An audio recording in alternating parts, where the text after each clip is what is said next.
తమ్ముళ్ళు చెల్లెళ్ళో యవనం అనేది ice cream లాంటిది. కరిగి పోక మునిపే ఎంజాయ్ చేయాలి అనే పనికి మాలిన ఫిలాసఫీకి మీ జీవితాలని అమ్ముకోకండి.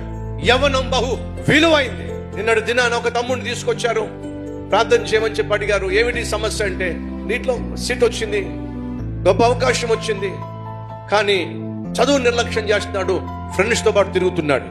ఆ తమ్ముడికి ఒకే ఒక మాట చెప్పా, తమ్ముడు రాబోయే 4-5 సంవత్సరాలు నువ్వు కష్టపడు చదువు, పనికి మాలిన స్నేహితులను పక్కన పెట్టేశాయి, అల్లరితో కూడిన ఆటపాటలకు స్వస్తి చెప్పేశాయి.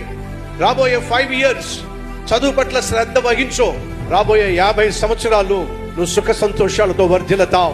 ఇంటర్మీడియట్కి వచ్చేసి నువ్వు డిగ్రీకి వచ్చిన నువ్వు 5 years చదువుకున్నట్లయితే, చదువు పట్ల శ్రద్ధను వహించినట్లయితే, బాగా చదువుకోగలిగినట్లయితే మిగతా 40-50 సంవత్సరాలు నువ్వు హ్యాపీగా ఉంటావు.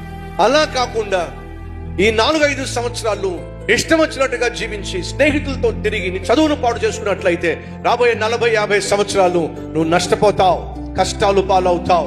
ఇప్పుడు చెప్పు, నువ్వు ఏం చేయబోతున్నావు? ఆ తమ్ముడు ఏమన్నాడు తెలుసా?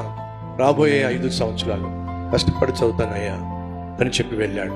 సహోదరి సహోదరులు దయచేసి అర్థం చేసుకోండి. యవ్వన ప్రాయం నా ఇష్టం, ఐస్ క్రీమ్ లాంటిది అని చెప్పి ఎంజాయ్ చేయాలని ప్రయత్నం చేస్తే దానికి మూల్యము చెల్లించక తప్పదు.